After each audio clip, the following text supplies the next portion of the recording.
అదే RTV app వార్తల్ని క్షణాల్లో చదివే అవకాశం ఉంటుంది. ఒక న్యూస్ పేపర్, ఒక టెలివిజన్ ఛానల్ మీ చేతుల్లో ఎప్పుడూ ఉంటాయి. గౌరవ మాజీ పార్లమెంట్ సభ్యురాలు, అదేవిధంగా ప్రస్తుత శాసన మండలి సభ్యులైనటువంటి కల్వకుంట్ల కవిత గారిని దాదాపు 2 సంవత్సరాల నుంచి కేసు విచారణలో ఉన్నాయని చెప్పేసి కోర్టులకు వెళ్ళడం జరుగుతుంది. 2 సంవత్సరాలు సాగదీస్తూ ఇవాళ పార్లమెంటు ఎలక్షన్ల కోసం కోడ్ షెడ్యూల్ వచ్చే తరుణం లోపల ఇవాళ 3 గంటలకు షెడ్యూల్ ఇచ్చి నిన్న 3 గంటల కంటే సాయంత్రం ఒక మహిళను చూడకుండా శాసన మండలి సభ్యురాలు స్పీకర్ పర్మిషన్ తీసుకోవాలి. ఆమెను అరెస్ట్ చేయాలంటే వాళ్ళ కుటుంబ సభ్యులకు కూడా ముందస్తు నోటీసులు ఇవ్వాలి.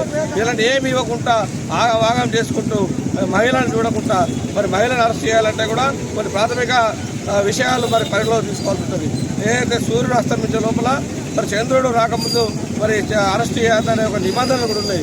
రాత్రి 8:30-9 గంటలకు ఒక మహిళ కోసం ఇవాళ నిన్న మన బేగంపేట ఎయిర్పోర్ట్లో, రాజీవ్ గాంధీ ఎయిర్పోర్ట్లో వచ్చినట్టయితే సుమారు ఒక 500 నుంచి 1000 మంది కేంద్ర బలగాలను పెట్టి ఇక్కడేదో జరుగుతుందని చెప్పేసి తెలంగాణలో ఏదో మా అన్న కల్లోలమైనట్టు ఇక్కడేదో విధ్వంసాలు జరుగుతున్నాయన్నట్టుగా ఒక 1000 మంది కేంద్ర బలగాలను పెట్టి ఒక మహిళ పట్ల దుర్గా ప్రవర్తించినటువంటి ఈ యొక్క కేంద్ర ప్రభుత్వం మోడీ గారిని ఇవాళ అరెస్ట్ చేసిన కవితక్క అరెస్ట్ చేసిన బేషరతుగా మరిన్ని వీడియోస్ కోసం ఛానల్ ని సబ్స్క్రైబ్ చేయండి. లేటెస్ట్ అప్డేట్స్ కోసం వాట్సాప్ ఛానల్ ని ఫాలో చేయండి.